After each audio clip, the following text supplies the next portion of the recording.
ہی کے لیے آسمانوں اور زمینوں کی بادشاہت ہے۔ وما لکم من دون اللہ من ولی ولا نصیر، اور نہیں ہے تمہارا کوئی اللہ کے علاوہ مددگار جو تمہاری حفاظت کرے، اور نہ کوئی مدد کرنے والا۔ ام تریدون ان تسألوا رسولکم، اے ایمان والو کیا تم سوال کرتے ہو تمہارے رسول سے، کما سئل موسیٰ من قبل، جیسا کہ سوال کیا گیا موسیٰ علیہ السلام سے اس سے پہلے۔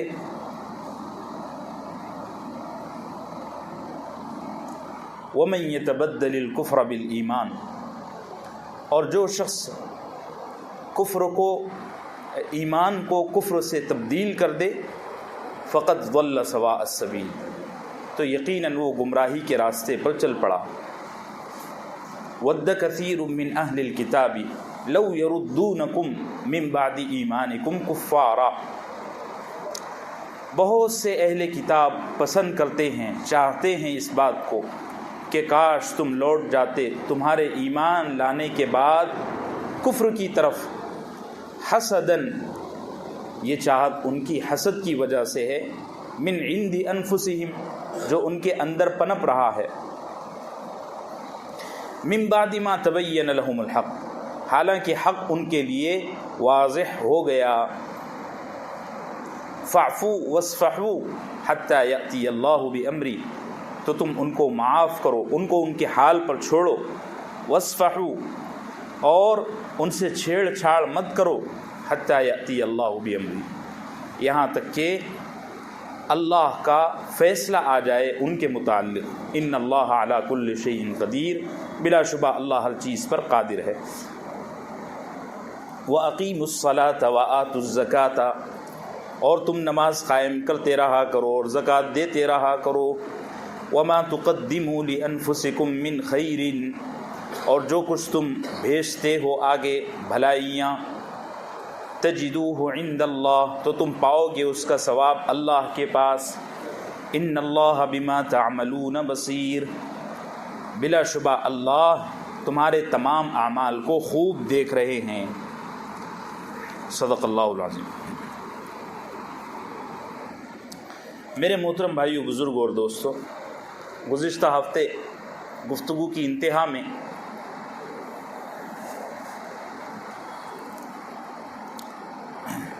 اس آیت شریفہ کی کچھ تمہیدی اور بنیادی ایسی باتیں جو اس زمانے میں بھی رہنما بن سکتی ہیں، وہ آپ کے سامنے پیش کی گئی تھی۔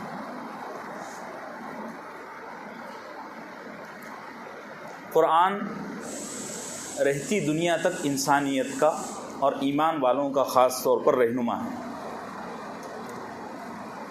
ہمارا مسئلہ یہ ہے کہ ہم نے قرآن سے رہبری اور رہنمائی لینا چھوڑ دیا۔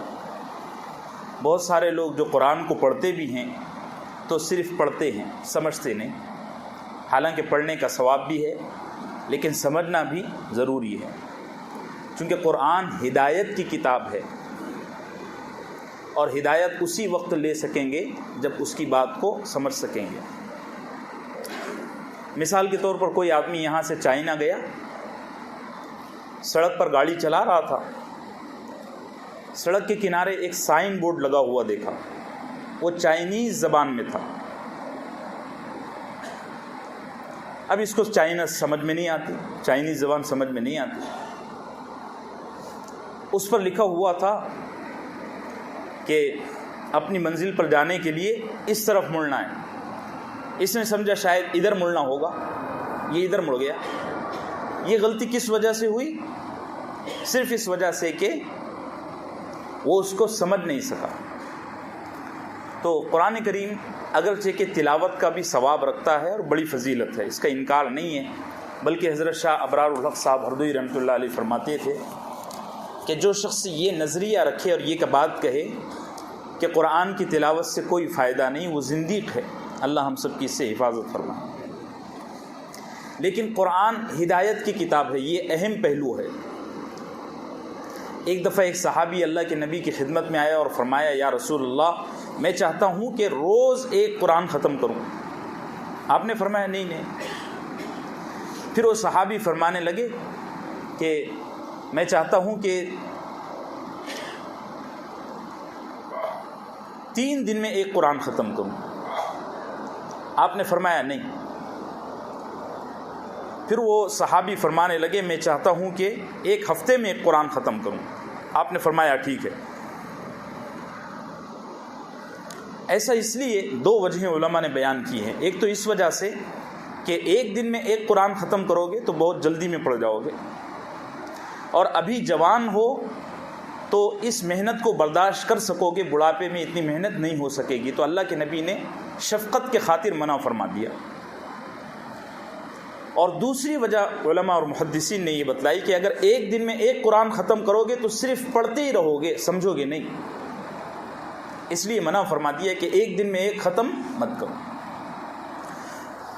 اس کا یہ مطلب نہیں کہ 1 دن میں قرآن ختم کرنا حرام ہے، یہ حکم مستحب ہے۔ اگر کوئی آدمی اس زمانے میں بطور وظیفہ ایک قرآن ختم روزانہ کرنا چاہے تو کر سکتا ہے، کوئی مسئلہ نہیں، حرام نہیں ہے، جائز ہے، لیکن مستحب یہ ہے کہ قرآن کو سمجھ کر پڑھا جائے۔ حضرت سیدنا عمر بن خطاب رضی اللہ عنہ نے 12 سال میں سورہ بقرہ حفظ کی۔ کتنے سال میں؟ 12 سال میں۔ اور جب سورہ بقرہ ختم ہوئی تو پورے مدینے میں اونٹوں کی دعوت کروائی، کہو کہ انشاءاللہ ہماری سورہ بقرہ جب ختم ہوگی نا ہم بھی اونٹ، سب راجستھانی بیٹھے ہوئے ہیں، کوئی مشکل نہیں ہے نا، ہم بھی اونٹ کی ایک دعوت کریں گے مسجد انصار میں انشاءاللہ، اور یہ بدعت نہیں ہوگا، یہ حضرت عمر کی سنت ہوگی۔ کیا ہوگی؟ تو 12 سال میں حضرت عمر نے جو ختم کیا، سمجھنے کی بات یہ ہے کہ حضرت عمر کیا میموری پاور کے اعتبار سے کمزور تھے؟ نعوذ باللہ، وہ تو بڑے مضبوط تھے، ان کی تو قوت یادداشت اور قوت حافظہ بڑی مضبوط تھی، لیکن 12 سال اس لیے لگے کہ جو یاد کرتے اس کو سمجھتے، اس کو عمل میں لاتے اور اس کو دوسروں تک پہنچاتے، پھر اگلی آیات پر عمل کرتے۔ بھئی بات سمجھ رہے ہیں؟ تو قرآن سمجھنے کی کوشش کی جائے، اللہ ہمارے لیے آسان فرمائے۔ اور دوسری بات یہ ہے کہ قرآن رہتی دنیا تک رہنما ہے۔ بہت سارے ساتھیوں کو یہ بھی اعتراض ہوتا ہے کہ آپ میڈیا کے تعلق سے، امریکہ وغیرہ کے تعلق سے ہی بولتے ہو، حالانکہ بات قرآن کی چلتی ہے۔ ارے بھائی، اگر قرآن کو 1400 سال پہلے کی کتاب سمجھ کر پڑھا جائے تو پھر مقصد ہی کیا ہے؟ سورہ یوسف میں یوسف اور زلیخا کا قصہ بیان کر دیا جائے اور آگے بڑھ دیا جائے تو فائدہ ہی کیا؟ ہم اس زمانے میں قرآن سے کیا گائیڈنس لے سکتے ہیں، یہ بڑا اہم ہے۔ اور میں نے 2017 میں جب درس قرآن شروع ہوا تھا، اس زمانے میں یہی بات پر زور دیا تھا کہ میں جب انتہا میں اپنی گفتگو ختم کروں گا تو وہاں ضرور ایسی کوئی بات کہوں گا کہ جو اس زمانے کے لیے رہبر، رہنما اور ایک گائیڈ لائن بن سکے۔ بھئی بات سمجھ رہے؟ چلیے، بس میں یہ عرض کر رہا تھا کہ ہر دور میں دشمنان اسلام کی یہ سازش اور یہ طریقہ رہا ہے کہ وہ اہل اسلام کو، اہل ایمان کو ان کے دین سے اور ان کے ہیروز سے بدظن کرنے کی کوشش کرتے ہیں۔ یہ آج کا مسئلہ نہیں ہے، صرف آج میڈیا سلطان اورنگزیب عالمگیر، حضرت احمد شاہ ابدالی، محمد ابن قاسم، سلطان ٹیپو شہید رحمۃ اللہ علیہ، ان کے خلاف جو پروپیگنڈا کر رہا ہے یہ آج کا مسئلہ نہیں ہے۔ اور یہ جو میڈیا کہتا ہے کہ جی قرآن میں 24 آیتیں ایسی ہیں جو شدت کو اور بھڑکاؤ بازی کو آگے بڑھاتی ہے، یہ آج کا پروپیگنڈا نہیں ہے، یہ آیت بتاتی ہے، اور آگے بھی ہم اس چیز کو دیکھیں گے برابر، قرآن میں مسلسل یہ چلے گا۔ یہ ہر دور کا طریقہ رہا ہے کہ اس زمانے کے دور کے لوگ، اس دور کے لوگ اہل اسلام کے اور اہل ایمان کے خلاف یہ سازشیں کرتے ہیں۔ بھئی بات سمجھ رہے؟ آج ہمارے یہاں جو ہمارا اسٹریم میڈیا ہے اس میں آپ دیکھیں گے کہ اسلامی شخصیات، جیسے میں نے 2-4 نام لیا، محمد بن قاسم جو بڑے درجے کے اولیاء میں جن کا شمار ہوتا ہے، حضرت احمد شاہ ابدالی، حضرت سلطان اورنگزیب عالمگیر، حضرت سلطان ٹیپو شہید، اور اس کے علاوہ اور بھی کئی لوگ جو اسلامی ہسٹری کے، نہ صرف اسلامی ہسٹری کے بلکہ انڈین ہسٹری کے بھی بڑے ہیرو ہیں، ان کے خلاف میڈیا ٹاک شوز کرتا ہے کہ نہیں کرتا ہے؟ ارے بھائی بولو بولو۔ اور آگے اس چیز کو بڑی وضاحت سے میں پیش کروں گا انشاءاللہ اگر وقت رہا تو، کہ ان کے ہی بندے ہوتے ہیں جو ہار جاتے ہیں، ان کو ہارنے کا بھی پیسہ ملتا ہے۔ یہ سب یہ آج کا گیم نہیں ہے، یہ آیت بتا رہی ہے کہ یہ نبی کریم صلی اللہ علیہ وسلم کے دور سے چلا آ رہا ہے،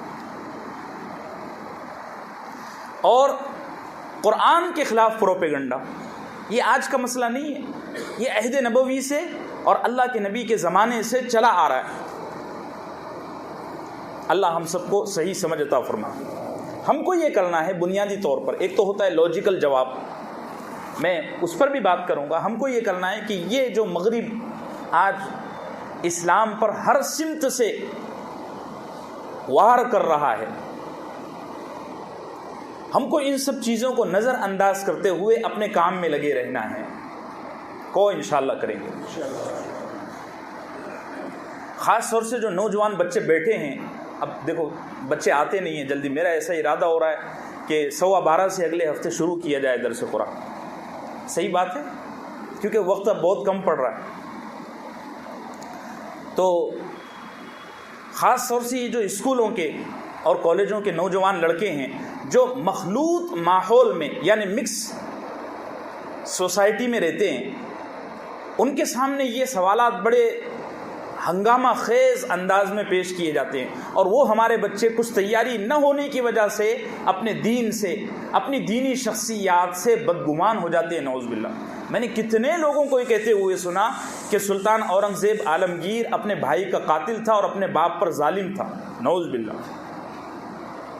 ارے بھائی اسلامی قانون ہے، اگر جرم کرنے والا بھائی ہو تو اس کو بھی وہی سزا دو جو دوسرے کو دیتے ہو، لہٰذا اس قانون کے تحت سلطان اورنگزیب کا بھائی مجرم ثابت ہوتا ہے کورٹ میں، تو اگر وہ اس کو سزا دیتا ہے تو تکلیف کیا ہے؟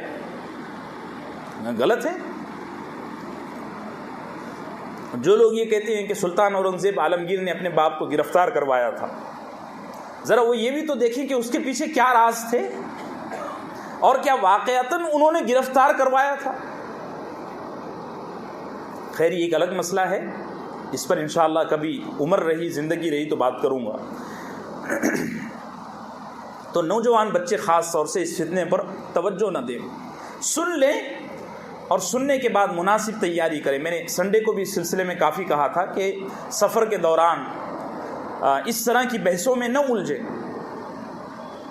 اللہ ہم سب کی اس فتنے سے حفاظت فرمائے۔ اب دیکھیے یہ پروپیگنڈے اور یہ وار کیوں کیے جاتے ہیں، اس کی وجہ کیا ہے؟ قرآن کی زبان میں، قرآن کے جواب میں یہ ہے کہ اہل باطل اور دنیائے کفر اسلام پر اس طرح کے جو وار کرتے ہیں، حملے کرتے ہیں، اس کے کئی مقاصد ہیں، اگلی آیتوں میں اس کو بیان کیا گیا ہے۔ سب سے پہلا سبب ہے حسد۔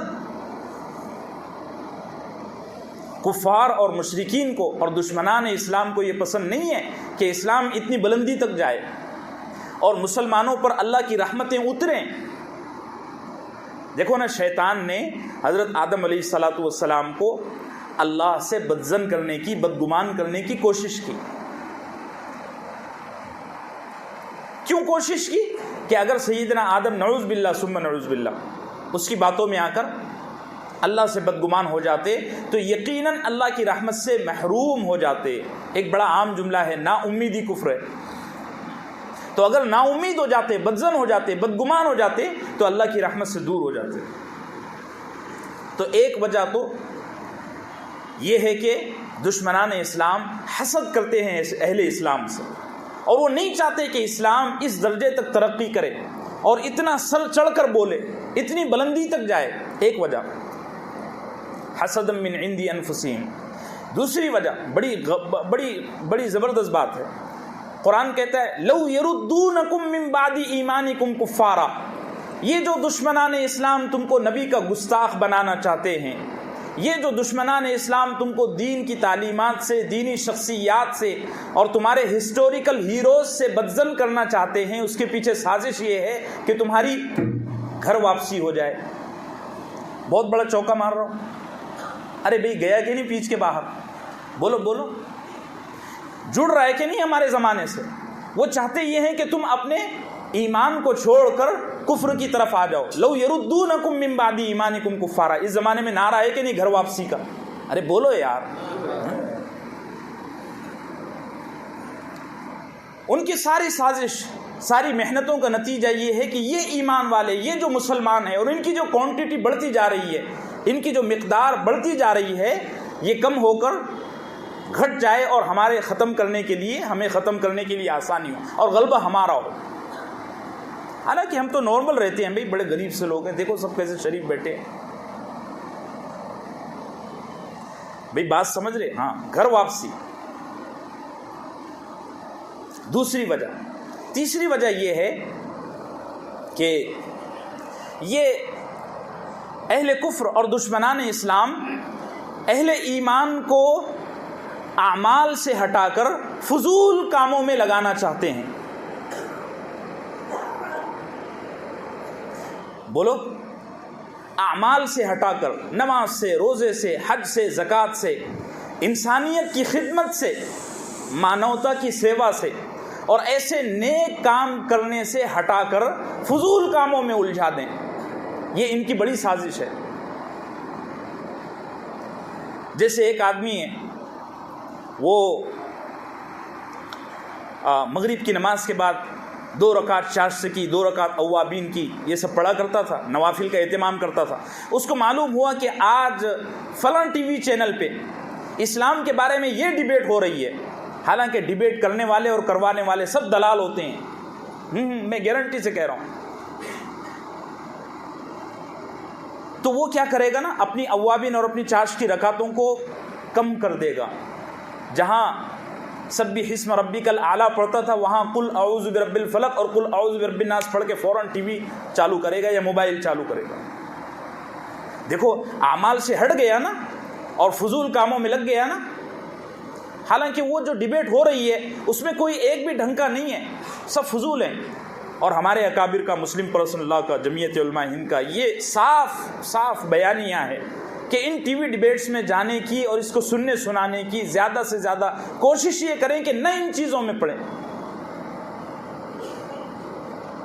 اور ہمارے اکابر ان فضول چیزوں پر کبھی جاتے بھی نہیں ہیں. ایک آدھ جاتے ہیں تو مشاورت کے بعد اگر مناسب لگتا ہے تو ٹی وی پر جا کر یا انٹرنیٹ پر جا کر اس طرح کی صاف صفائی دیتے ہیں. سب سے بڑی بات یہ ہے کہ ہم کو کوئی صفائی دینے کی ضرورت نہیں، اس لیے کہ صفائی وہ دیتے ہیں جو واقعتاً مجرم ہوں. تم بتاؤ نا ذرا تمہاری کتابوں میں کیا لکھا ہے، تم بھی تو کھولو کہ تمہاری منو اسمرتی میں کیا لکھا ہوا ہے. آؤ نا ذرا، تم بھی تو کھولو یہودیوں کہ تمہارے تالمود میں کیا لکھا ہوا ہے، تم کتنے بڑے ٹیررسٹ ہو. سید صاحب پڑھو ذرا تالمود کو. یہ تو قرآن ہے کہ اس کے آنے کے بعد انسان کو انسان کی قدر معلوم ہوئی. قرآن آنے کے بعد یہ سب پتہ ہوا.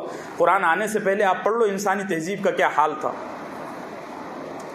تو یہ ساری سازشیں، یہ ساری محنتیں، اس کے پیچھے یہ فکر اور یہ مائنڈ ہے کہ اہل اسلام اپنے اعمال سے، اپنی نیکیوں سے ہٹ کر فضول کاموں میں لگ جائیں.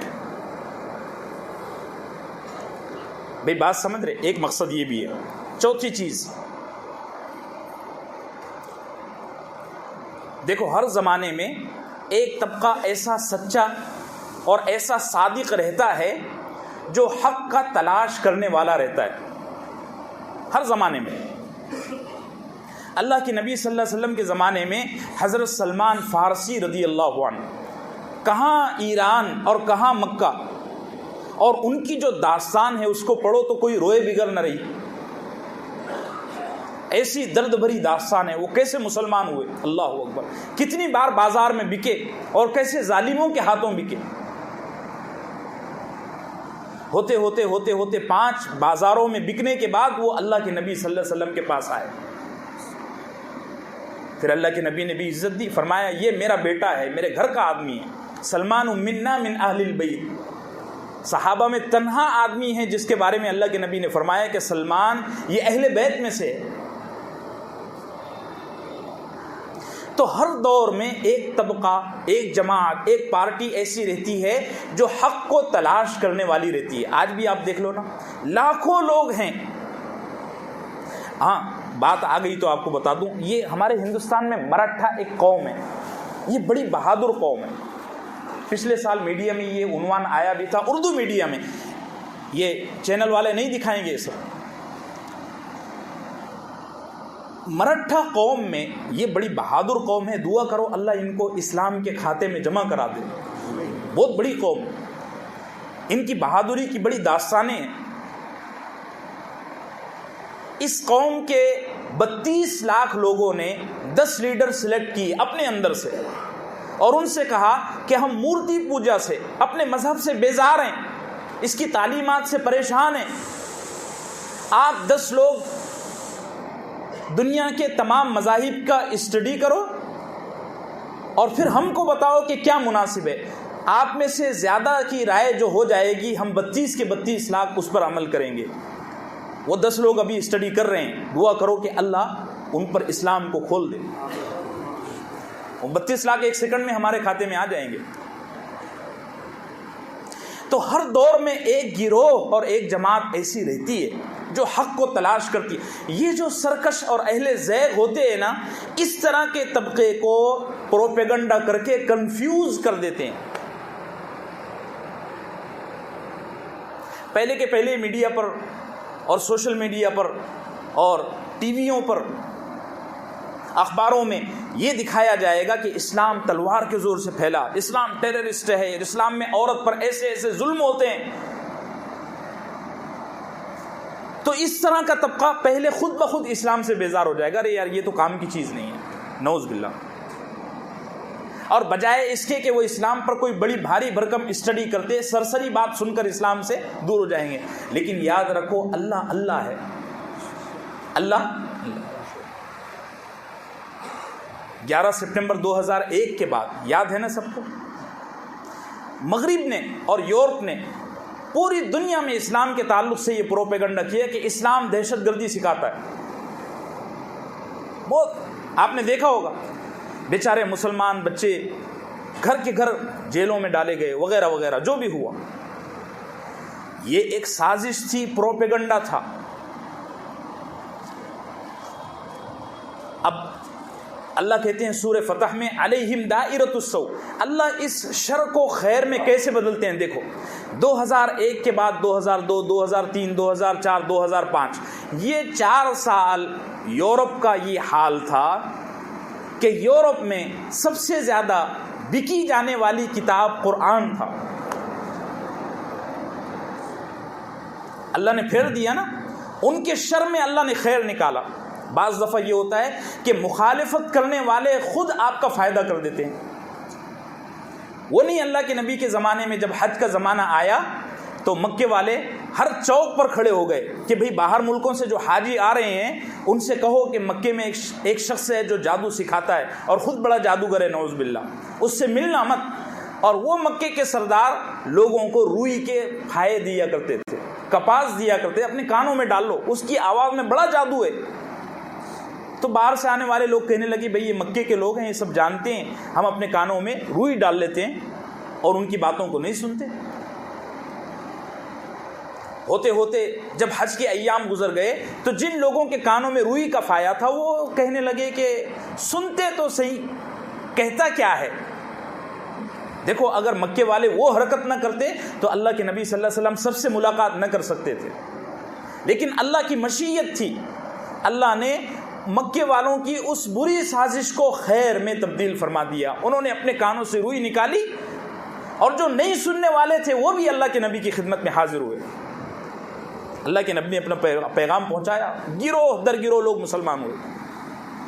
ایسے ہی ہوا، 11 سپٹمبر کے بعد اسلام کے خلاف پروپیگنڈا کیا گیا، نتیجہ یہ نکلا کہ خود یورپ میں سب سے زیادہ بکی جانے والی کتاب قرآن ہوئی، اور مولانا وحید الدین خان جن کا بھی تھوڑے دنوں پہلے انتقال ہوا، ان کی بڑی غلطیاں بھی ہے، انہوں نے ایک رپورٹ شائع کی تھی کہ مغربی ملکوں میں اور خود نفس امریکہ میں یہ حال ہو گیا تھا کہ اگر کسی کو قرآن کا ترجمہ لینا ہو تو کئی دن پہلے بک کرانا پڑتا تھا۔ 2007 اور 2008 کی بات ہے، اور یہ کہا جا رہا تھا کہ 2030 تک اللہ اس کو سچ ثابت کر دے، دعا کریں، یورپ کا سب سے بڑا مذہب اسلام ہو جائے گا۔ کچھ بعید نہیں ہے، اور انشاءاللہ ہم اپنی زندگی میں دیکھیں گے۔ اللہ ہم سب کی عمریں دراز فرمائے۔ کورونا چلے گیا نا، کیا ہے ابھی عمر دراز کی دعا دے رہا ہوں تو سوچ کے دے رہا ہوں، کیونکہ بہت سارے لوگ کم ہو گئے 2-3 سال میں۔ اللہ سب کی مغفرت فرمائے۔ ہم اپنی زندگی میں دیکھیں گے انشاءاللہ، یہ غلبہ دیکھیں گے۔ تو ان کی بڑی سازش یہ ہوتی ہے کہ یہ ایسا طبقہ جو حق کو تلاش کرنے والا ہے، اس کی نظر اور اس کے مزاج میں تقسیم اور کنفیوژن پیدا کر دیں تاکہ وہ اسلام سے بیزار ہو کر چلے جائیں۔ ایسا ہوتا ہے۔ یہ بڑے بڑے ان کے 5 مقاصد تھے، میں نے بتا دیے۔ اب دیکھو، اللہ کے نبی صلی اللہ علیہ وسلم کے زمانے میں جو پروپیگنڈا قرآن کے تعلق سے کیا جا رہا تھا وہ یہ تھا۔ پہلے بنیادی بات سمجھو، آپ کے لیے آسانی جائے گی۔ بنیادی بات یہ ہے کہ قرآن کریم میں بہت سارے مقامات پر قانون تبدیل ہوئے، میں آگے بات کروں گا اس پر، اور گزشتہ ہفتے میں نے آخر میں اشارہ دیا بھی تھا کہ اللہ نے پہلے یہ قانون اتارا کہ نبی سے کچھ پرسنل بات کرنی ہو تو بات کرنے سے پہلے آپ کو کچھ صدقہ دینا پڑے گا۔ یا ایھا الذین آمنوا اذا ناجیتم الرسول فقدموا بین یدی نجواکم صدقہ، اے ایمان والو، جب تم نبی سے کوئی مسئلہ پوچھنے کے لیے آؤ تو مسئلہ پوچھنے سے پہلے بطور فیس صدقہ دو۔ یہ قانون تھا۔ روایتوں میں آتا ہے کہ اس قانون پر صرف سیدنا علی ابن ابی طالب رضی اللہ عنہ نے عمل کیا۔ ظہر سے عصر کے درمیان کے وقت میں یہ قانون رہا، اور عصر کے پہلے یہ قانون ختم ہو گیا۔ حضرت علی کو پتہ چلا کہ یہ آیت نازل ہوئی تو حضرت علی دوڑتے دوڑتے اللہ کے نبی کے پاس آئے، اور مسئلہ پوچھنے سے پہلے 1 درہم فقیر کو صدقہ کیا، پھر مسئلہ پوچھا، پھر چلے گئے، اور صحابہ کے درمیان بتایا کہ اب اللہ کے نبی پر ایسا قانون اور ایسا مسئلہ نازل ہوا ہے کہ آپ سے کوئی مسئلہ پوچھنے سے پہلے صدقہ دینا ضروری ہے۔ تو صحابہ بڑے پریشان ہوئے، خاص طور سے غریب صحابہ، مفلس صحابہ، کہ مسئلہ پوچھنے کے لیے 1 دینار دینا پڑے گا۔ اب اس میں تو غربا بھی تھے۔ عصر کے بعد یہ قانون ختم ہو گیا۔ اشفقتم ان تقدموا بین یدی نجواکم صدقہ۔ اس طرح کی آیتوں پر یہود، نصارہ اور مشرکین نے یہ اعتراض کیا کہ اگر قرآن حق ہوتا اور اگر قرآن اللہ کی کتاب ہوتا تو اس کے قانون میں تبدیلی نہ ہوتی۔ یہ اعتراض کیا اور بڑے چیخ پکار کے ساتھ کیا۔ ایک بات۔ دوسری بات، اللہ کے نبی صلی اللہ علیہ وسلم کی حیات مبارکہ میں بہت ساری چیزیں پچھلے ادیان کے مقابلے میں تبدیل ہوئی۔ جیسے آپ سب کو پتہ ہوگا، پہلی شریعتوں میں، پہلے ادیان میں قبلے کا رخ کدھر تھا؟ بولو بولو، بیت المقدس کی طرف، مسجد اقصیٰ کی طرف۔ خود اللہ کے نبی صلی اللہ علیہ وسلم پر بھی نبوت کے بعد 17 مہینے بیت المقدس کی طرف رخ کر کے نماز پڑھنا واجب تھا۔ اللہ کے نبی ہجرت کر کے مدینہ منورہ گئے، وہاں قصہ پیش آیا، آج بھی مدینہ منورہ سے باہر ایک مسجد ہے، مسجد قبلتین، اور وہ بحث آئے گی آگے، سیقول السفہاء من الناس، وہاں میں تفصیل سے بات کروں گا۔ مسجد اقصیٰ سے قبلہ تبدیل ہو کر خانہ کعبہ کی طرف آ گیا۔ اس بات کو مدینے کے یہودیوں نے اور منافقوں نے خوب اچھالا، خوب ہائی لائٹ کیا کہ دیکھو جی، اگر یہ محمد صلی اللہ علیہ وسلم کا لایا ہوا دین سچا ہوتا اور اللہ کی طرف سے ہوتا تو مسجد اقصیٰ سے پھر کر یہ کعبے کی طرف نماز ادا نہ کرتے، یہ اعتراض کیا۔ اب اس میں جو بھولے بھالے لوگ تھے صحابہ میں، جو نئے نئے مسلمان ہوئے تھے، ان کے دل میں تھوڑی پریشانی آ گئی کہ بات تو صحیح ہے، جب دین اللہ کا ہے، جب قرآن اللہ کا ہے، تو اس طرح کے احکام میں تبدیلی ذرا۔ اللہ نے اس کے دو جوابات دیے، ایک جواب ہے حاکمانہ اور ایک جواب ہے حکیمانہ۔ میں دونوں کو سمجھاؤں گا۔ حاکمانہ جواب کہتے ہیں آدمی اپنی طاقت کے بلبوتے پر بات کرے۔ مثال کے طور پر میرے پاس 50 کروڑ ہیں، ہے نہیں بھائی، نہیں تو کوئی چور آ جائے گا گھر میں، مذاق سے کہہ رہا ہوں۔ مثال کے طور پر میرے پاس 50 کروڑ ہیں، میں نے کیا کیا کہ اس میں سے 10 کروڑ نکالا اور سڑک پر پھینک دیا۔ یہ خواب سنا رہا ہوں آپ کو۔ کیا کیا؟ اس میں سے 10 کروڑ نکالا اور پھینک دیا۔ بس سید صاحب آئے اور سید صاحب آ کے کہنے لگے مولانا آپ کی عقل ٹھیک ہے، 10 کروڑ سڑک پر پھینک رہے ہو، کوئی نوٹ تو تبدیل نہیں ہو گئی؟ اس طرح سے اعتراض کرنے لگے۔ ان کی باتوں میں آ کر اور لوگ بھی کھڑے ہوئے، وہ بھی کہنے لگے ارے بیوقوف آدمی ہے، 10 کروڑ سڑک پر پھینک دیا اور گھر پہ چلا گیا۔ میں گرین پارک میں گیا اور وہاں سے جا کر کھڑے ہو کر کہنے لگا میرے پیسے ہیں، میں چاہے پھینکوں یا فقراء میں تقسیم کروں یا شاپنگ کروں، آپ کو کیا؟ یہ جو جواب ہے یہ حاکمانہ جواب ہے۔ 10 کروڑ میرے تھے، میں نے پھینک دیے، تم کو کیا؟ اللہ کہتا ہے ان اللہ لہ ملک السماوات والارض، آسمانوں اور زمینوں کی بادشاہت میرے ہاتھ میں ہے، میں چاہوں تو قبلہ کروا دوں مسجد اقصی کی طرف، میں چاہوں تو قبلہ کروا دوں خانہ کعبہ کی طرف۔ اور اللہ نے وہاں بھی کہا اینما تکونوا فثم وجہ اللہ، اللہ صرف مسجد اقصی کا محتاج نہیں ہے، جس طرف رخ کرو گے ادھر اللہ ملے گا۔ یہ ہوا حاکمانہ جواب، طاقت کے بلبوتے پر آدمی بات کرے۔ ایک جواب ہوتا ہے حکیمانہ۔ حکیمانہ جواب کیا ہے؟ سید صاحب نے کہا مولانا نے 10 کروڑ ضائع کر دیے۔ میں نے کہا سید صاحب بعض لوگ مجھ سے پیسہ مانگنے میں شرم رہے تھے، مجھے رحم آیا کہ یہ شرم کی وجہ سے نہیں میرے پاس آ پا رہے ہیں، آفاق بھی سمجھ رہے ہو بات؟ تو مجھے اس رحم کی وجہ سے یہ خیال آیا کہ سڑک پر لے جا کر رکھ دو، جو پیسہ مانگنے کے لیے آنے سے شرم رہے تھے وہ شرم چھپا کر اس راستے سے 10 کروڑ میں سے جتنا پیسہ جس کو لگے گا لے جائے گا، آپ لے کر چلے جانا جمعے کے بعد۔ یہ حکیمانہ جواب ہوا۔ اللہ فرما رہے ہیں نأتی بخیر منہا او مثلہا، میرے بندو میں جو احکامات تبدیل کر رہا ہوں یہ تبدیل کر کے اس کی جگہ اچھے احکامات بھی تو لا رہا ہوں۔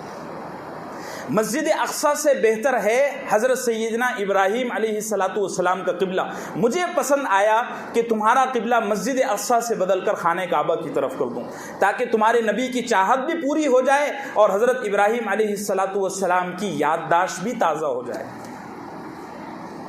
بھئی بات سمجھ رہے ہو؟ ہاں، یہ حکیمانہ جواب ہوا۔ اور اس کو مولانا قاسم نانوتوی جو دارالعلوم دیوبند کے فاؤنڈر ہیں ان نے بڑے پیارے انداز میں سمجھایا۔ ان کے زمانے میں ایک بڑا بدتمیز پنڈت تھا، آریہ تنظیم کا، اس کا نام پنڈت دیانند سرسوتی اس کا نام تھا، بہت بدتمیز۔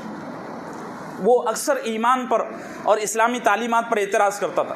اس نے یہ سوال اٹھایا تھا کہ دیکھو اگر اسلام اور قرآن سچا مذہب ہوتا اور سچی کتاب ہوتی نا تو اس کے احکامات میں، اس کے قوانین میں، اس کے لاز میں تبدیلی نہ آتی۔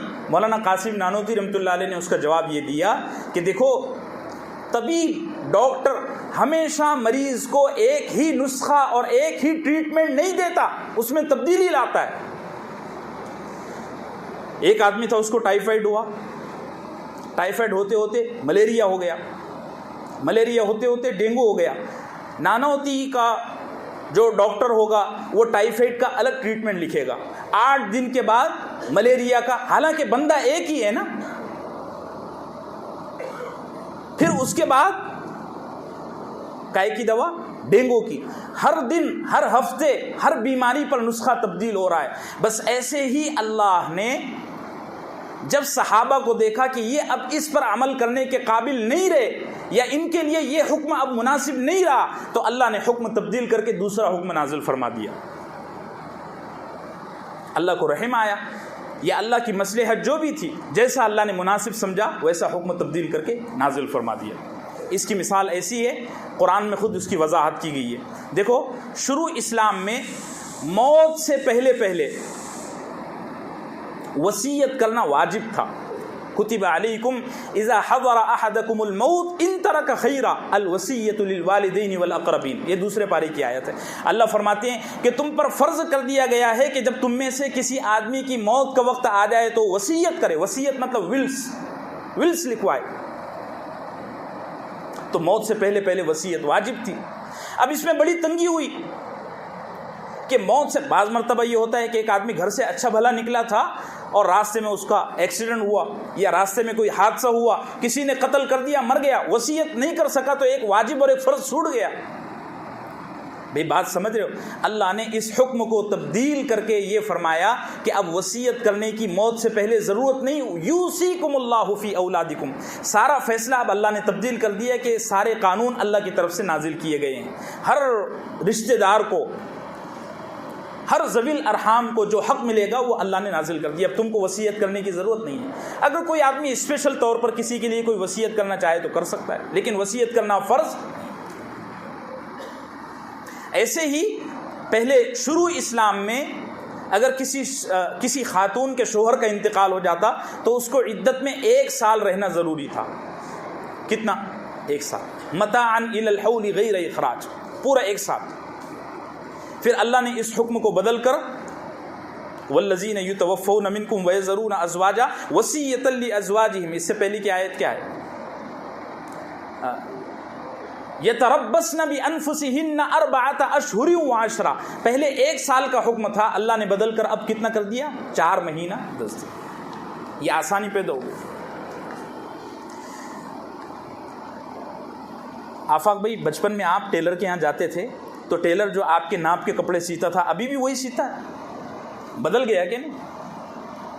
بچپن میں ان کے بدن کا جو ناپ تھا وہ اب تبدیل ہو گیا۔ مولانا شبیر احمد عثمانی نے اس کو بڑے پیارے انداز میں سمجھایا۔ جب حضرت آدم علیہ السلام زمین پر اترے تھے اس وقت انسانیت کا مقام اور انسانیت کا معیار لیول ایسا تھا جیسے ایک بچے کا۔ تو اللہ نے دین اور شریعت بڑی مختصر نازل کی تھی۔ 2-3 وقت کی نمازیں تھیں، توحید اور رسالت، بس یہ 2-3 عقائد تھے، 2-3 وقت کی نمازیں تھیں، اور حضرت آدم علیہ السلام کو کسان کی تعلیم دے کر بھیجا گیا تھا۔ حضرت آدم علیہ السلام توحید، رسالت اور نماز کے فوراً بعد لوگوں سے کہا کرتے تھے چلو زمین جوتو، زمین میں ہل چلاؤ، یہ وہ سب سکھاتے تھے۔ ایسا کیوں تھا کہ حضرت آدم علیہ السلام کے زمانے میں انسان بچہ تھا، دیکھنے میں بچہ نہیں تھا، اس کا لیول، اس کا مقام بچے جیسا تھا۔ ہوتے ہوتے نبی کریم صلی اللہ علیہ وسلم کا دور آیا۔ اب یہاں اللہ نے انسان کا لیول دیکھ کر قرآن نازل فرمایا اور وہ سارے احکامات ختم کر دیے، لہٰذا اعتراض کی کوئی بات ہی نہیں۔ بھئی بات سمجھ رہے ہو؟ سمجھ میں آیا؟ ارے بولو بھئی، اگر نہیں بھی سمجھ میں آیا تو بھی اچھا ہے۔ اب دیکھو، یہ جو ناسخ اور منسوخ کی بحث ہے یہ بڑی اہم ہے، بلکہ اس کے بغیر کسی آدمی کے لیے جائز نہیں ہے کہ وہ قرآن سمجھائے، تفسیر کرے۔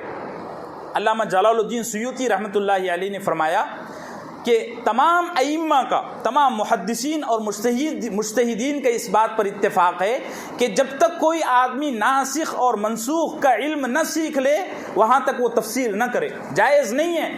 آج کل بہت سارے لوگ قرآن کھول کر بیٹھ جاتے ہیں اور اپنی رائے پیش کرتے ہیں، نعوذ باللہ، ان کو پتہ نہیں ہے کہ علم ناسخ اور منسوخ کیا ہے۔ اللہ ہم سب کو صحیح سمجھ عطا فرمائے۔ جن لوگوں نے قرآن کو ہلکے میں لیا ہے انہوں نے یہ حرکتیں کی ہے۔ ایک دفعہ حضرت علی رضی اللہ عنہ مسجد میں داخل ہوئے تو دیکھا کہ ایک شخص نصیحت کر رہا ہے، قرآن کا درس دے رہا ہے۔ حضرت علی نے فرمایا یہ کون ہے؟ لوگوں نے کہا یہ پتہ نہیں کوئی آدمی ہے۔ تو حضرت علی نے فرمایا کیا کہہ کیا رہا ہے؟ تو لوگوں نے کہا یہ لوگوں کو نصیحت کر رہا ہے اور اللہ کی ذات کے بارے میں کچھ کہہ رہا ہے۔ حضرت علی غصہ ہوئے اور فرمانے لگے یہ اللہ کے بارے میں نہیں، اپنے بارے میں کہہ رہا ہے، اور یہ کمبخت اپنی ذات کا چرچا کروانا چاہتا ہے۔ جیسے آدمی، بہت سارے لوگ اپنی سستی شہرت کے واسطے کچھ بھی کرنا شروع کر دیتے۔ حضرت علی رضی اللہ عنہ نے اس شخص کو بلایا اور بلا کر کے کہا کہ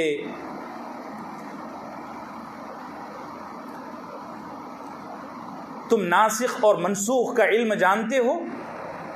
وہ شخص کہنے لگا نہیں جانتا۔ حضرت علی نے فرمایا آج کے بعد ہمارے ممبر پر نظر آؤ گے نا تو بہت طبیعت سے پٹائی ہوگی، نکل جاؤ یہاں سے۔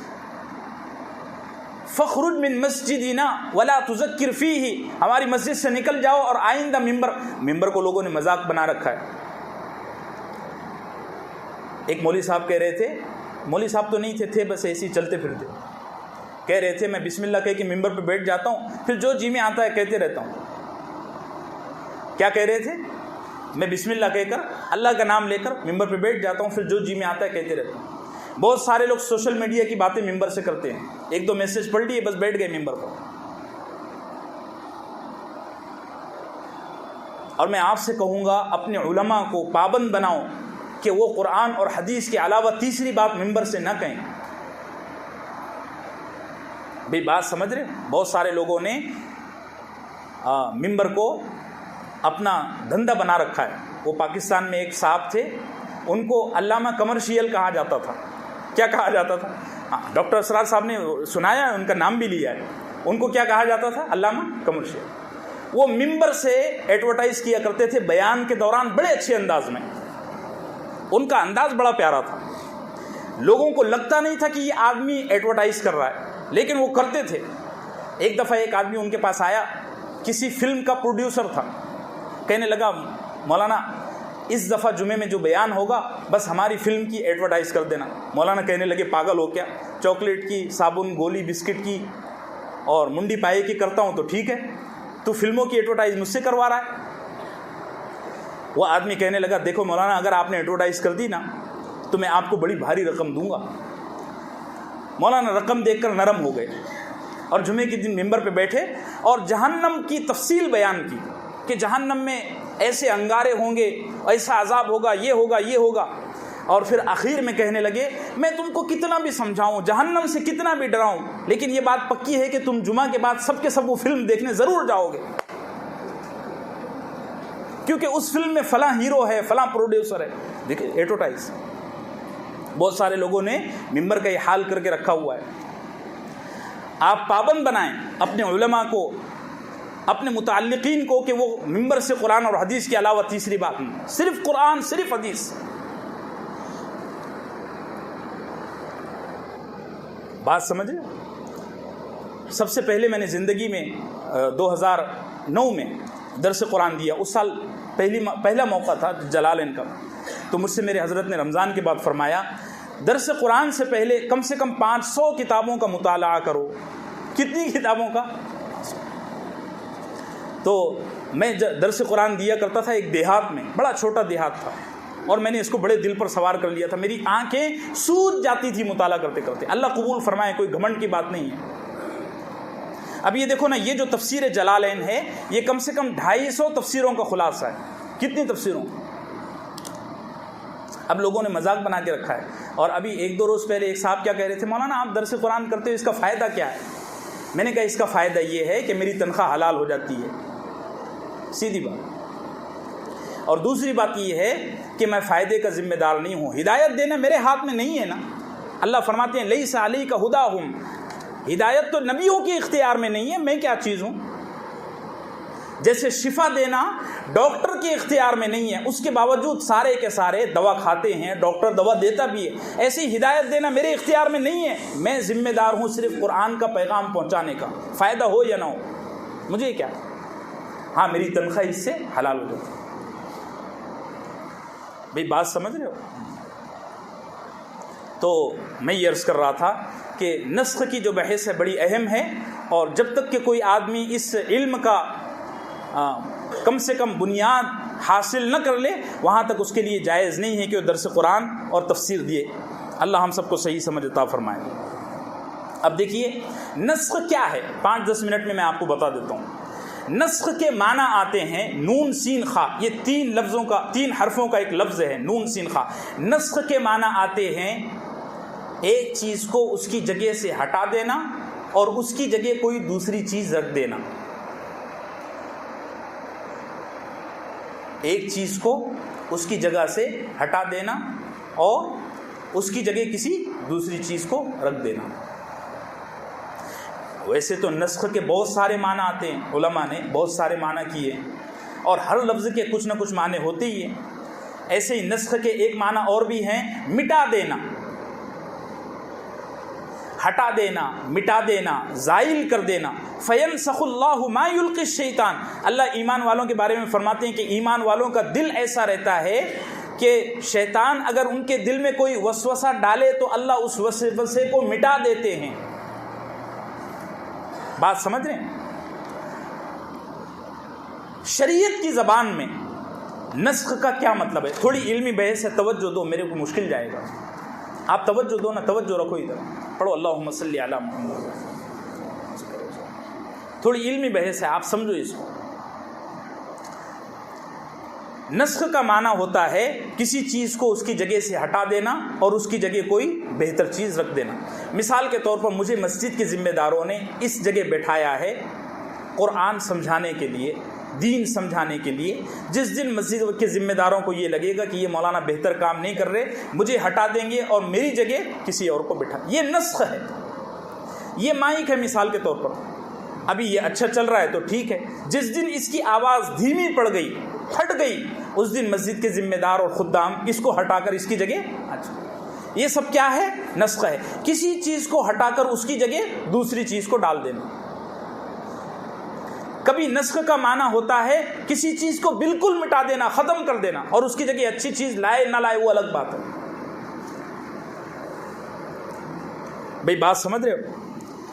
علماء نے نسخ کی شریعت میں تعریف کی ہے رفع الحکم الشرعی بدلیل شرعی، کسی شرعی حکم کو ختم کر دینا اور اس کی جگہ دوسرا شرعی حکم ڈال دینا۔ یہ ہمارے بس میں نہیں ہے، یہ اللہ نے کیا ہے، ہم نے نہیں کیا۔ جیسے میں نے ابھی آپ کو کچھ چیزیں بتائی کہ پہلے متوفی عنہا زوجہا، یعنی ایسی عورت جس کا خاوند فوت ہو گیا، اس کی عدت کتنی تھی؟ بولو 1 سال۔ اللہ نے اس حکم کو بدل کر کتنی کر دی؟ 4 مہینے 10 دن۔ پہلے نمازیں کتنی تھی؟ 50۔ معراج میں جو 5 راؤنڈ ہوئے آپ کو یاد ہوں گے نا، سنن نسائی کی روایت ہے۔ پہلے راؤنڈ میں کتنی نمازیں تھی؟ 50۔ دوسرا، تیسرا، چوتھا اور پانچویں میں کتنی ہو گئی؟ اللہ فرماتے ہیں ما ننسخ من آیت او ننسیہا نأتی بخیر منہا او مثلہا۔ اے ایمان والو، ایک حکم جب اصل میں ہوتا کیا تھا، کوئی حکم جب تبدیل ہو جاتا نا تو صحابہ پریشان ہوا کرتے تھے کہ کہیں ہمارا ثواب تو کم نہیں ہو گیا۔ جیسے کوئی سیٹ کسی ملازم سے کہے کہ آج آپ 10 گھنٹے کے بجائے 5 گھنٹہ کام کرنا، تو اس ملازم کے دل میں سب سے پہلے یہ خیال آئے گا کہ کہیں میری سیلری تو کم نہیں ہو گئی۔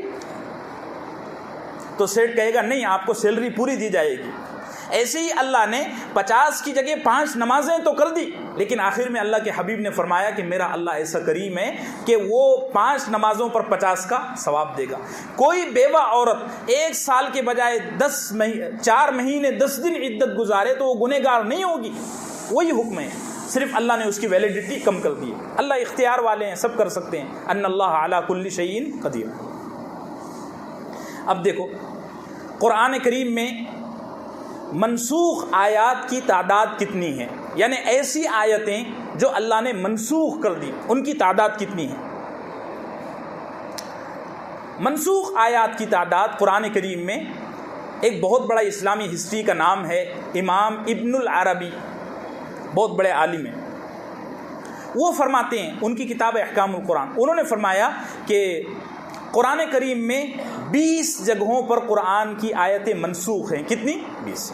محی الدین ابن العربی ان کا پورا نام تھا، ابن العربی ان کو کہتے ہیں۔ دیکھو 2 نام ہیں، ایک ابن العربی اور ایک ابن عربی، یہ دونوں الگ الگ بزرگ ہیں۔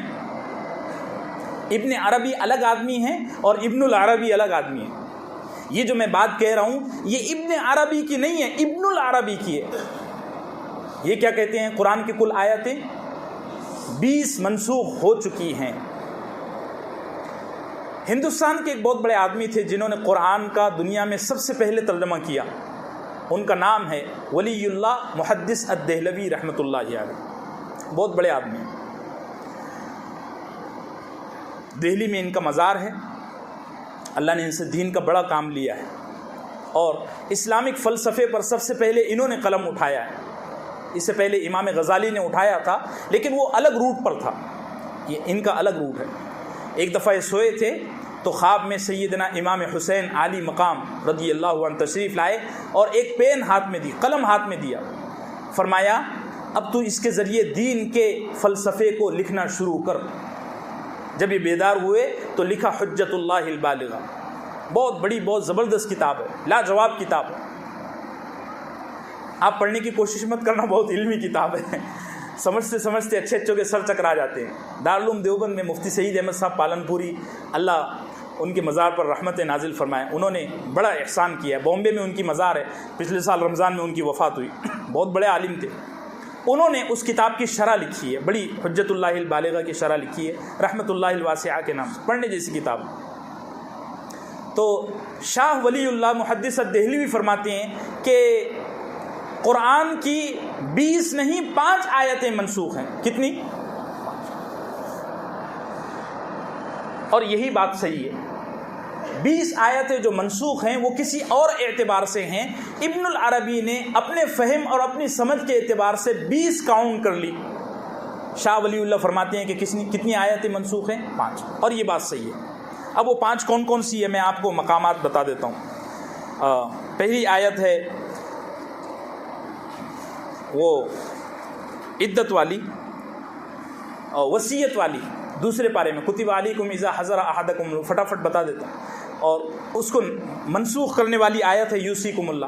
دوسری آیت ہے ان یکم منکم 20 صابرون یغلبوا 200. 10ویں پارے میں یہ آیت ہے سورہ انفال کی. اللہ فرماتے ہیں کہ اگر تم میدان جہاد میں ہو اور تمہارے مقابلے میں تمہارا دشمن 20 گنا زیادہ پاورفل ہے تو تم پر اس وقت بھی لڑنا واجب ہے، میدان سے بھاگنا جائز نہیں ہے. اب یہ حکم بڑا مشکل تھا، حالانکہ صحابہ اس پر عمل کرتے تھے، لیکن اللہ کی نظر ہم جیسوں پر تھی نا، تو اللہ نے 20 گنا کے مقابلے میں 5 گنا کر دیا کہ اب تمہارے دور میں یہ آسانی پیدا کر دی گئی. الآن خفف اللہ عنکم وعلم ان فیکم ضعفا. اللہ جانتا ہے کہ تم میں کمزور لوگ بھی آئیں گے، وہ 20 گنا کا مقابلہ نہیں کر سکیں گے، ورنہ تو شیر خدا. یہ سید صاحب بیٹھے ہوئے ہیں، بہادروں کی نسل سے ہیں، اللہ عمر دراز فرمائے. ان کے جو نانا تھے حضرت علی ابن ابی طالب رضی اللہ عنہ، آج آپ کے یہاں سے دعوت کھانا ہے مجھے، اس میں سید لوگ بیٹھے ہیں، یہ سید ہیں. حضرت علی ابن ابی طالب رضی اللہ عنہ فرمایا کرتے تھے پوری دنیا کفر آ جائے میں اکیلا حضور کا شاگرد کافی ہوں. تو وہ تو ایسے بہادر تھے، لیکن اللہ نے ہم جیسوں کو دیکھ کر، اللہ کو پتا تھا نا کہ 100-200 سال 1000 سال کے بعد ایسے کمزور آئیں گے جو ایک سے بھی نہیں لڑ سکیں گے، تو اللہ نے حکم کو آسان کر کے فرمایا کہ اب 5 گنا تمہارے دشمن مقابلے میں ہو تو تم ان سے لڑو، 20 گنا کی اب ضرورت نہیں ہے. یہ دوسرا حکم. تیسرا ہے اللہ کے نبی سے اللہ نے فرمایا، اللہ نے اپنے حبیب صلی اللہ علیہ وسلم سے فرمایا اے نبی جتنی بیویوں سے تم نکاح کر چکے ہو اس کے بعد تمہارے لیے اب کسی اور سے نکاح کرنا جائز نہیں ہے. لا یحل لک النساء من بعد ولا ان تبدل بهن من ازواجهن.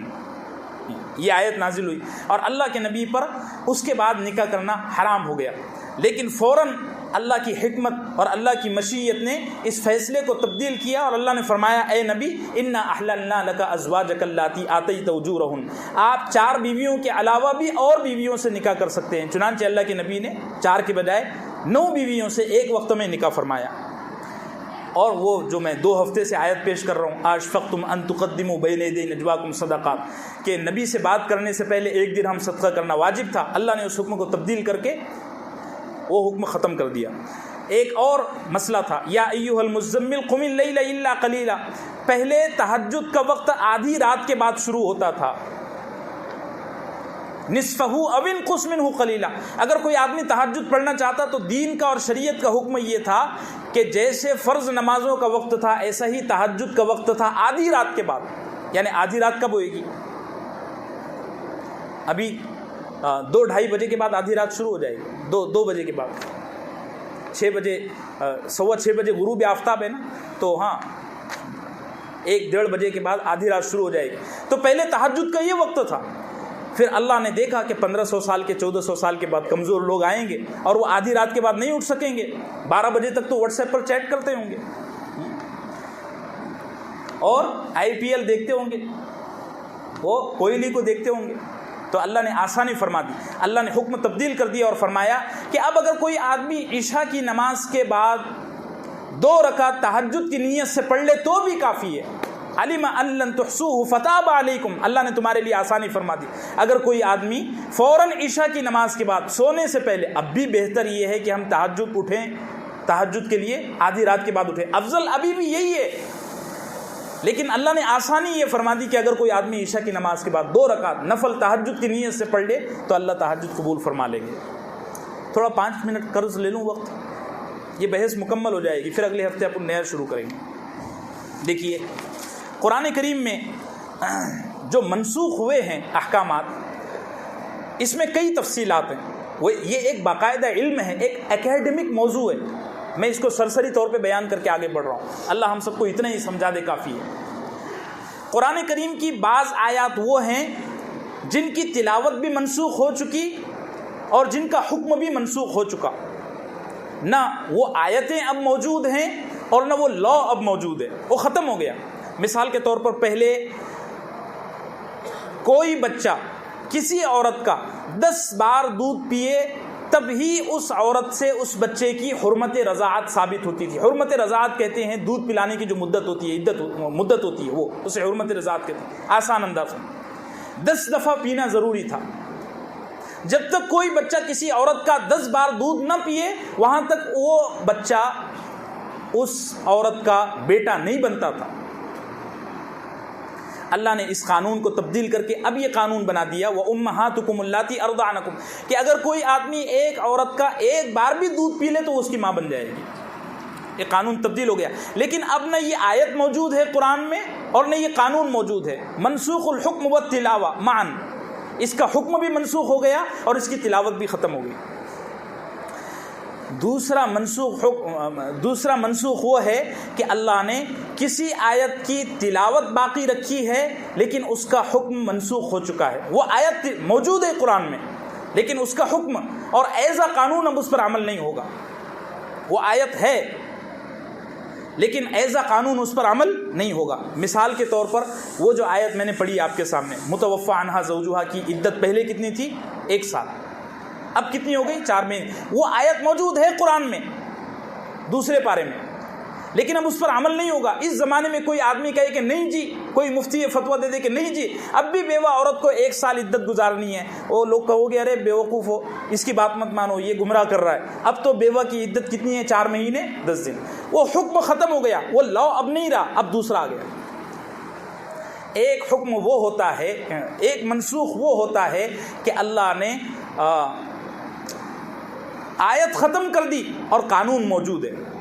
مثال کے طور پر ایک آیت تھی قرآن میں الشیخ والشیخۃ اذا زنیا فرجموہما البتۃ. اللہ فرماتے ہیں کہ جب تم میں سے کوئی بوڑھا مرد یا بوڑھی عورت زنا کرے تو ان کو بھی سنسار کرو. اسلامی قانون یہ موجود ہے. سعودی عرب میں اس پر آج بھی عمل ہوتا ہے کہ 70 سال کا بوڑھا 70 سال کی بوڑھی اگر زنا کرے تو بھی اس کو سنسار کیا جائے گا. یہ قانون موجود ہے لیکن یہ آیت قرآن میں اب بھئی بات سمجھ رہے ہو؟ اللہ ہم سب کے لیے آسان فرمائے. او ننسیہا، 1 منٹ دیکھو اللہ فرماتے ہیں سنقرئک فلا تنسیٰ. اے نبی ہم آپ کو ایسا پڑھائیں گے، ایسا یاد کرائیں گے کہ آپ اس کو یاد کرنے کے بعد نہیں بھولو گے الا ماشاء اللہ. ہاں مگر ہم اگر کچھ بھلانا چاہیں تو بھلا دیں گے. قرآن شریف لاؤ 1 منٹ میں، جلدی سے لاؤ. پہلے سورہ احزاب میں 200 آیتیں تھیں. کتنی بولو؟ 200. حضرت ابی بن کعب جو سب سے بڑے قاری تھے صحابہ میں، سب سے بڑے صحابی تھے، ابھی میرا خیال ہے سورہ احزاب میں شاید 80-90 آیتیں ہیں. وہ فرماتے ہیں کہ ہم جب شروع میں مسلمان ہوئے تو سورہ احزاب میں کتنی آیتیں تھیں؟ 200. لیکن اب سورہ احزاب میں میرا خیال ہے، دیکھ کر بتا دیتا ہوں، 73 آیتیں ہیں. اللہ نے صحابہ کے دل سے وہ آیتیں اٹھوا لی، بھلا دیا اللہ نے. ما ننسخ من آیت او ننسیہا، اے نبی ہم بہت ساری آیتیں آپ کے دل سے اٹھا لیں گے. ایک دفعہ اللہ کے نبی صلی اللہ علیہ وسلم کے پاس ایک صحابی آئے، مجمع لگا ہوا تھا، صحابی آئے اور آ کے کہنے لگے کہ یا رسول اللہ میں رات میں فلاں سورت پڑھنا چاہ رہا تھا تہجد میں لیکن نہیں پڑھ سکا۔ تو وہ یہ کہہ رہے تھے، اسی دوران ایک صحابی اور اٹھے، کہنے لگے یا رسول اللہ یہی سورت میں بھی رات میں پڑھنا چاہ رہا تھا، نہیں پڑھ سکا۔ تیسرے صحابی اٹھے، کہنے لگے یا رسول اللہ میں بھی یہی سورت رات میں پڑھنا چاہ رہا تھا لیکن نہیں پڑھ سکا۔ اس زمانے میں قرآن لکھا ہوا نہیں تھا، پرنٹڈ نہیں تھا، صرف دلوں میں محفوظ۔ اللہ کے نبی صلی اللہ علیہ وسلم نے مسکرایا اور فرمایا میرے اللہ نے یہ سورت رات میں تمام ایمان والوں کے سینے سے اٹھا لی ہے۔ ما ننسخ من آیت او ننسیها، اے نبی ہم بہت ساری آیتوں کو ختم کر دیں گے اور آپ کے دلوں سے بھی مٹا دیں گے، آپ کو بھلا دیں گے، اس لیے کہ اللہ جو چاہے وہ کر سکتے ہیں۔